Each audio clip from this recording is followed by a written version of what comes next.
මේ කතාව අහද්දී මගේ ගෙත් හිරිකඩු පිපුණා. සහන් කියන්නේ නගරේ හෝටලයක රාත්‍රී රිසෙප්ෂන් එකේ වැඩ කරපු තරුණයෙක්. මහල් 4කින් පිරුණු මේ හෝටලය ටිකක් පරණ හෝටලයක්. ජොබ් එකට ජොයින් වෙද්දිම මැනේජර් කිව්වා වැදගත් දෙයක්. 3 වෙනි මහලේ තියෙන 13 වෙනි රූම් එක කවදාවත් ඕපන් කරන්න එපා කියලා. සහන් hina වෙලා ඇහුවා ඇයි සර් කියලා. මැනේජර් කිව්වා මේන්ටනන්ස් ඉෂුව එකක් නිසා ඒක භාවිතා කරන්නේ නැහැ කියලා.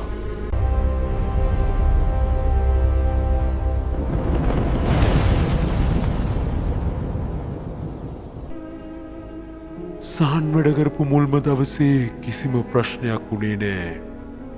රෑට හොටෙල් එක හරිම නිශ්ශබ්දයි.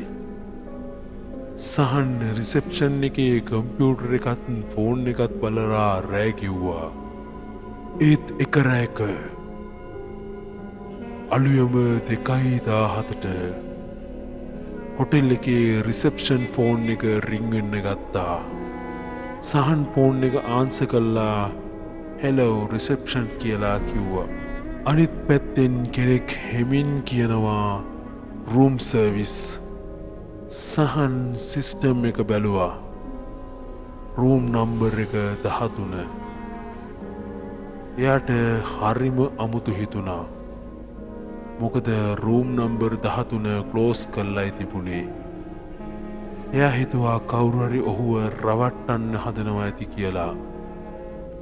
Sorry sir, that room is closed කියලා සහන් කිව්වා. ෆෝන් එකේ අනිත් පැත්තෙන් හෙමින් හිනාවක් ඇහුණා. ඊට පස්සේ ලයින් එක කට් වුණා. ඊළඟ දවසෙත් රෑ ඒ වෙලාවටම අලුයම 2:17යි ෆෝන් එක ආයෙත් රින් වෙන්න ගත්තා. රිසෙප්ෂන් ෆෝන් එකේ ඩිස්ප්ලේ එකේ රූම් නම්බර් 17 විදිහට වැටිලා තිබුණා. මෙදා සැරේ කෝල් එක ආන්සර් කරද්දී කෙනෙක් හුස්ම ගන්න සද්දයක් විතරයි. එක පාරටම කෙනෙක් කිව්වා ඔයා අලුතෙන්ද මෙතනට කියලා. සහන් ටිකක් කල්පනා කරලා ඔව් කියලා පිළිතුරු දුන්නා.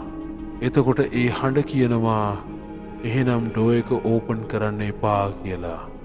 දවස් කීපයක් එහෙම කෝල් එන්න ගත්තා. හැමදාම අලුයම 3:17ට රූම් නම්බර් 13. ඒත් හොටෙල් එකේ කීබෝඩ් එක බලද්දී රූම් නම්බර් 13 කී එක තවමත් රැක් එකේ තියෙනවා. අන්තිමටම දවසක් සහන්ට මේ සිද්ධිය ඉවසන්නම බැරි වුණා. එයා කී එකත් අරගෙන 3rd ෆ්ලෝර් එකට ගියා. කොරිඩෝ එක හරිම නිශ්ශබ්දයි. රූම් නම්බර් 13 ඩෝ එක ඉස්සරහට යද්දී එයාට ඇහුණා ඇතුලෙන් ෆෝන් එකක් රින් වෙනවා. ඒ රිසෙප්ෂන් ෆෝන් එක නන් නෙමේ. රූම් එකේ ෆෝන් එකක්. එයා කී එක දාලා ඩෝ එක ඕපන් කළා. කාමරේ පුරාම දූවිලි. කවුරුත් ඉන්න සලකුණක් නෑ. බෙඩ් එකත් පරණයි. කර්ටන් වලත් හොඳටම දූවිලි.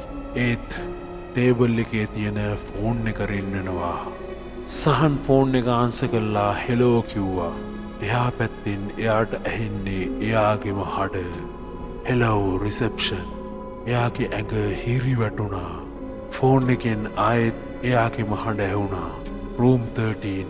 එතකොට ඩෝ එක ඕපන් කරන්න එපා කියලා කියනවා ඔහුට ඇහුණා.